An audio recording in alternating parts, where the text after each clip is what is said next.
الحمد لله وكفى والسلام على عباده الذين اصطفى أما بعد فأعوذ بالله من الشيطان الرجيم بسم الله الرحمن الرحيم إنا نحن نزلنا الذكر وإنا له لحافظون وقال رسول الله صلى الله عليه وسلم من سلك طريقا يلتمس فيه علما سهل الله له به طريقا إلى الجنة أو كما قال رسول الله صلى الله عليه وسلم معزز و محترم حاضرین আল্লাহ রাব্বুল আলামিনের বিশেষ মেহরবানি যে আল্লাহ রাব্বুল আলামিন আপনাদেরকে এই দ্বীনি মাদ্রাসার দাওয়াতে লাব্বাইক বলার তৌফিক দান করেছেন এবং দ্বীনের এই বিশেষ মার্কাজ হেদায়েতের কেন্দ্র এখানে জুমার নামাজে হাজির হওয়ার তৌফিক দান করেছেন।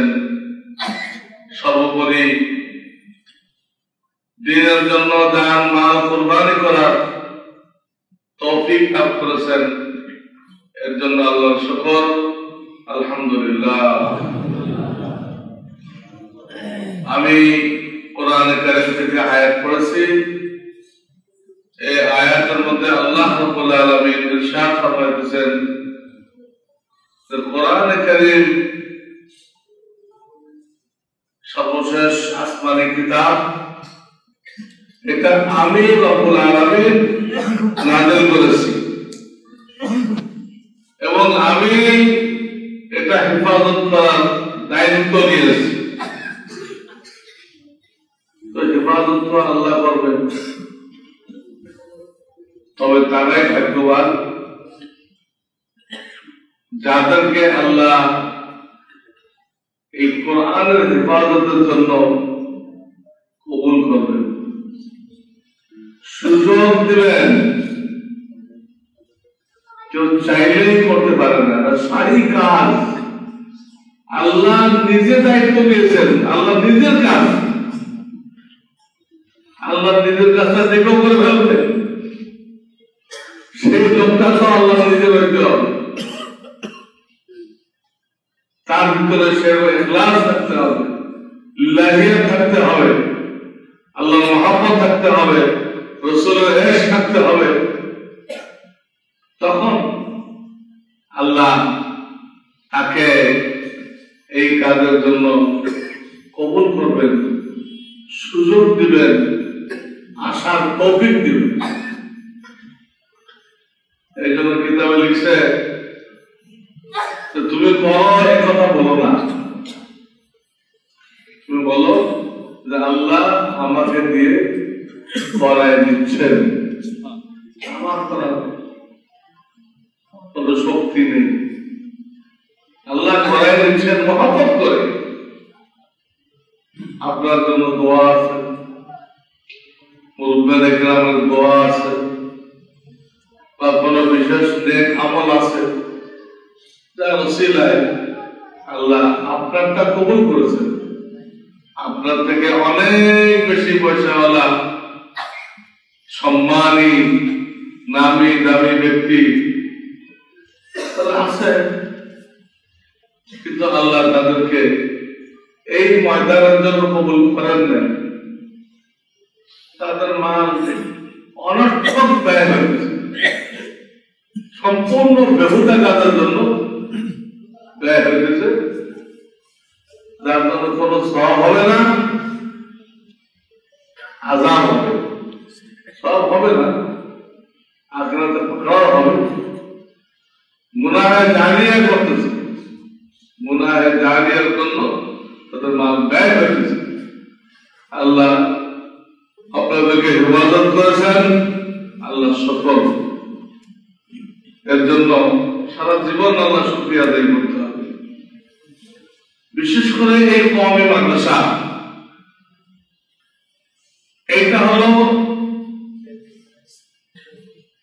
একমাত্র যে মনোনীত, আল্লাহর দরবারে মনোনীত দিন ইসলাম, তার প্রাণ কেন্দ্র।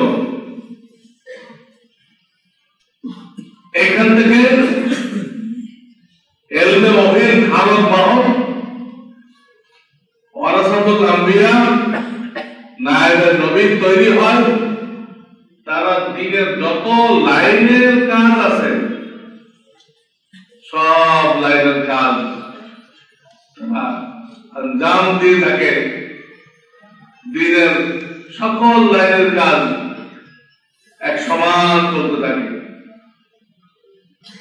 দারুল দাওয়ান সমস্ত মাদ্রাসা যখন বন্ধ হয়ে গেল, উলামায়ে কেরামকে ফাঁসি দেওয়া হলো, ব্রিটিশ সরকার তাদের শক্তি দিয়ে স্কুল কলেজ কায়েম করলো, আর মাদ্রাসা সম্পর্কে বললো তাদের কাছে এটা কোনো শিক্ষা না, এটা কোনো সার্টিফিকেট দেওয়া হবে না, এই শিক্ষায় শিক্ষিতকে কোনো সনদ দেওয়া হবে না, চাকরি দেওয়া হবে না, এই ঘোষণা দিল।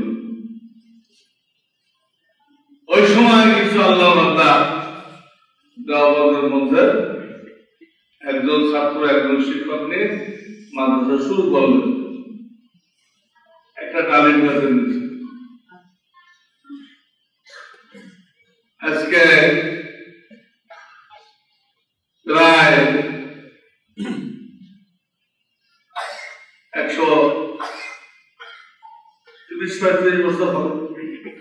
এর মাথায় সেই মাদ্রাসা বিশাল আকৃতি ধারণ করেছে। 20-30 হাজার ছাত্র সেখানে পড়ালেখা করতেছে। এই মাদ্রাসার যারা আলেম, তারা পুরো দুনিয়াতে ছড়াই পড়ছে। বিশ্বের সকল দেশে এই মাদ্রাসার শাখা কায়েম হয়েছে। আমাদের দেশে যত নামি দামি মাদ্রাসা ধরেন সব দেওবন্দের শাখা। আলিয়া মাদ্রাসা নামে কিছু মাদ্রাসা আছে, ইংরেজরা কায়েম করছিল, কিন্তু ওইখান থেকে কোনো বড় লোক, বড় আলেম তৈরি হয়নি, সম্ভবপর না। এই জন্য মাদ্রাসা বললে এটা বুঝতে হবে 1200 বছর পর্যন্ত ইসলামী সরকারের সাহায্যে চলছে। 1200 বছরের মাথায় ব্রিটিশ এসে এটা বন্ধ করে দিল, এর অর্থ জমিনগুলো হিন্দুদেরকে দিয়ে দিল, জমিদারি। এরপরে নতুন নতুন শুরু হলো, ওই ধারা চেঞ্জ হয়ে গেল। এই মুসলমান ভাইদের থেকে সন্তান চেয়ে আনলো, ভাই আমাদের সন্তান দেন, সিংহাসন চলে গেল কাফেরদের হাতে। ইসলামটাও চলে না যায়, ধরে রাখতে হবে। হয়তো ইংরেজদের দাঁড়ানো যাবে, গেছেও এই দেওবন্দের আন্দোলন ধরে ব্রিটিশ এদেশ থেকে চলে গেছে। তো সিংহাসন চলে গেছে, ইসলাম চলে না যায়, এই জন্য আপনারা ছেলেও দেন, মুষ্টির চালও দেন। মুসলমানরা খুব গরিব ছিল, বেইন্তেহা সাংঘাতিক গরিব। তারা ওই এক মুঠ করে চাউল রাখতো, এই দিয়ে মানুষ চালু হয়েছে। আজকে আল্লাহ সেই মাদ্রাসা ওসিলায় সারা দুনিয়ায় হক চালু করে দিচ্ছে। দাওয়াত তাবলীগের নামে যে মেহনত হইতেছে হযরত মাওলানা ইলিয়াস রহমাতুল্লাহ আলাইহি যারা আল্লাহ চালু করছেন তিনি এই দেওবন্দের ছাত্র। আসলে হকানি পীরদের খানকা দেখতেছেন গোড়া এই দেওবন্দ মাদ্রাসা, যেখানে হক দেখতেছেন গোড়া হেরে দিনের সব লাইনের কাজ এখান থেকে হয়। এটা অফ করে দিলে সব অফ। এই জন্য রাশিয়া যখন কমিউনিজম গায়েব হলো, কমিউনিস্টরা অন্য কিছু করে নাই, শুধু মাদ্রাসাগুলো অফ করে দিল সব। স্পেনে যখন মুসলমানদের পিরিয়ড শেষ হয়ে গেল, আমাদের অবস্থা গেল দাওয়াতের কমের কারণে, তো কি করলো তারা? মাদ্রাসাগুলো বন্ধ করে দিয়েছে। ভারতবর্ষে যখন তারা ঢুকলো ব্যবসার নাম দিয়ে ঢুকে এক একটা করে প্রদেশ কবজা করতে আরম্ভ করলো। নব সিরাজদৌল্লা থেকে আরম্ভ করে একদম দিল্লি পর্যন্ত নিয়ে একটা একটা করে ওই একই ইতিহাস মাদ্রাসা বন্ধ করল। রাশিয়ার ইতিহাস, স্পেনের ইতিহাস, দিল্লির ইতিহাস, ওরা যেখানে ক্ষমতা পায় মাদ্রাসা বন্ধ করে। জানে যে এই যে চালু থাকলে মুসলমানদেরকে তাবের করা, অনুগত করা সম্ভবপর না। আমাদের কাছে এই জিনিসটা এতটা স্পষ্ট না। যাদের কাছে স্পষ্ট হওয়ার দরকার ছিল তাদের কাছে স্পষ্ট না। এটা সবচেয়ে জরুরি যে কোনো মূল্যে, যদিও ব্রিটিশরা এর জন্য কিছু করা যায় নাই। ব্রিটিশ চলে যাওয়ার পরে মুসলমানরা আওলাদা চালাই দিছে 1947 থেকে এই পর্যন্ত। ব্রিটিশ চালাই দিচ্ছে, হ্যাঁ, ব্রিটিশদের শিক্ষায় শিক্ষিত লোকেরা চালাই দিচ্ছে। তারা এই মাদ্রাসার জন্য কিছুই করেনি, না স্বীকৃতি দিচ্ছে, না কোনো সহযোগিতা করছে। তার ধর্ম শিক্ষা, তার আল্লাহর শিক্ষা, লৌহে মাহফুজের শিক্ষা, এটা স্বীকৃতি দেওয়ার তৌফিক হয়নি। কিছু আলেম আন্দোলন করছে, এটা বেকার। আমরা কেন আন্দোলন করব? আল্লাহ স্বীকৃতি দিতে, আল্লাহ রাসূল স্বীকৃতি দিতে, সেখানে আমরা মানুষের কাছে স্বীকৃতি কি জন্য চাইবো? আল্লাহ রাসূলকে ছোট করা হয় না? সরকার নিজ দায়িত্বে স্বীকৃতি দেওয়া উচিত। ওলামার জন্য কোন আন্দোলন করা উচিত না। এখানে এমন কিছু লোক তৈরি হয় যারা পুরো দেশবাসীর ঈমান আমল শিক্ষা দেয়, ঈমান আমল রক্ষা করে। সেই লোকগুলো কেমন? এগুলো তারা পড়ে, আলেম হয়, তারা কেমন? তাদের জন্য ফেরেশতারা পারমিশন দিবে, বিদেশ শিক্ষার জন্য পারমিশন দিবে। তাদের জন্য আসমান জমিনের সমস্ত মাখলুক তাদের জন্য দোয়া করে। কারণ এই গ্রুপটা যখন আছে, আল্লাহ এই দুনিয়াকে টিকে রাখবেন, তারাও বুঝে না। এই জন্য কিতাব হাদিসে আছে যে সমুদ্রের মাছ গর্তের পিপিলিকা পর্যন্ত তাদের জন্য দোয়া করতেছে, এবং তাদেরকে বলা হয়েছে, স্বয়ং নবীজি বলেছেন যে আবেদ, লক্ষ লক্ষ আবেদ, আলেম না কিন্তু অনেক ইবাদত করে, তার উপরে একজন আলেমের ফজিলত এত বেশি, যেমন তোমাদের মধ্যে আদনা সাহাবী, সবচেয়ে ছোট সাহাবী, তার উপরে আমি মুহাম্মদ রাসূলুল্লাহর ফজিলত তত বেশি। হাজার হাজার আলেমের উপরে একজন আলেমের ফজিলত তত বেশি। কি বলবো এদের ফজিলত? সে নায়েবে রাসূল। একটা মানুষ নায়েবে রাসূল হওয়া চিন্তাই করতে পারবে না। বিশাল ছেলে, খেলাগাড়ি চালানোওয়ালা ছেলে, ওরা তখন তার কলবে ঢুকতেছে, সে আর রিক্সাওয়ালা ছেলে থাকতেছে না, সে কোথায় চলে যেতেছে? রসুলের নায়েব। রসুল কত উঠতে মানুষ, রসুলের সমান কেউ হইতে পারবে না, কোন নবীর সমান কেউ হইতে পারবে না। তার নায়েব হইতেছে, তার মেহরাবে সে নামাজ পড়াবে। সমস্ত মন্ত্রী মিনিস্টাররা, দেশের হোমরা জমরা তার পিছনে নামাজ পড়তে হবে।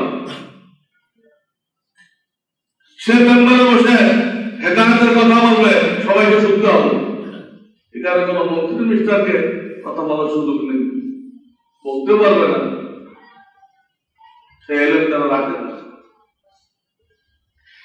তাহলে দেখেন এখান থেকে কি ধরনের লোক তৈরি হয়, ফেরেশতারা পরমিশন দিচ্ছে এবং সে আল্লাহ রাসূল এত বড় মানুষ, সেই লোকটার ন্যায়, সেই লোকটার ওয়ারিস।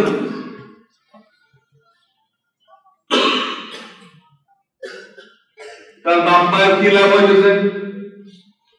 কবরে প্রত্যেক দিন সব নেকি বাড়তেছে, যত নেকি সে করতেছে সব পার আমলে যোগ হয়েছে। হাসরের ময়দানে উঠবে, নেকির পাল্লা ভারী হয়ে যাবে। ফেরেশতারা রিসিপশন এবং সন্তান যত উঠবে স্থান পাবে, পরোয়ার চড়ো, পরোয়ার চড়ো। সন্তান যেখানে যাবে, বাপ-মা জান্নাতের ওই স্তরে জায়গা পাবে। আল্লাহ বাপ্পার নামে আত্মীয় স্বজনের কি লাভ হবে? আত্মীয় স্বজনের মধ্যে কমপক্ষে 10 জন, কোরবানি বেশি হলে আরো বেশি, কমপক্ষে 10 জন, যাদের জন্য জাহান্নাম ওয়াজিব হয়ে গেছে। এই লোকের ওসিলায়, এর সুপারিশে এরকম 10 জন মানুষ তারা বেহেশতে যাওয়ার সুযোগ পাবে, বেহেশতে যাওয়ার সুযোগ পাবে। আর দেশবাসীর কি লাভ হবে? এই লোকটার ওসিলায় তার দেশবাসী, এলাকাবাসী সহি ঈমান পাবে, সহি আমল পাবে, আল্লাহকে চিনবে, আল্লাহ রাসূলকে চিনবে, তারা দুনিয়াতে কামিয়াব হবে, তারা আখিরাতে কামিয়াব হবে। অন্য কোন শিক্ষা দিয়ে দুনিয়া আখিরাতে কামিয়াব হওয়া সম্ভব না। তো দেখা গেল এই লোকটা দ্বারা নিজের কত ফায়দা, আর বাপ মায়ের কত ফায়দা, তার বংশধরদের কত ফায়দা, তার দেশবাসীর কত ফায়দা। এজন্য এক হাদিস দ্বারা বোঝা যায় যে পূর্বের গোত্রের জন্য নবীর যে পজিশন ছিল, এক এক গোত্রের জন্য নবী আছে আলাইহিস সালাম। আল্লাহ রাব্বুল আলামিন এই উম্মতের উলামায়ে কেরামকে ওই পজিশন দান করেছেন, না নবী না, কিন্তু ঠিক নবীদের যে পজিশন ছিল ওই পজিশনে আল্লাহর বান্দাদেরকে জান্নাতে দেওয়ার জন্য, জাহান্নাম থেকে বাঁচানোর জন্য তার ভূমিকা। এটা অনেকে বুঝে না, তাদের ভূমিকাটা কত বড় ভূমিকা। জাহান্নাম থেকে বাঁচানো, জান্নাতের মালিক বানায় দেওয়া, এবং তাদের বয়ানের কারণে মানুষ সৎভাবে চলতেছে। সৎভাবে চলার কারণে দুনিয়ার পরিবেশ ঠিক আছে, চুরি ডাকাতি চিন্তাই অনেক কম হইতেছে। তা নাহলে আপনি আমেরিকাতে যান, যাদেরকে উন্নত দেশ মনে করেন সেই সব দেশ যান, মাদ্রাসা নেই, খুব কড়া শাসন আছে, অনেক পুলিশ আছে, কিন্তু তারা অতটুক নিরাপত্তা প্রতিষ্ঠিত করতে পারে নাই, যা নাকি মাদ্রাসাওয়ালা দেশ, আলেমওয়ালা দেশেরা তারা যতটুকু পাচ্ছে। এখন যে ব্যবসায়ীরা সৎ আছে, সব ব্যবসায়ী তো ধোঁকাবাজি করে, ফাঁকিবাজি করে না, কম দেয় না, নকল মাল বেছে না, কাদের অবদান?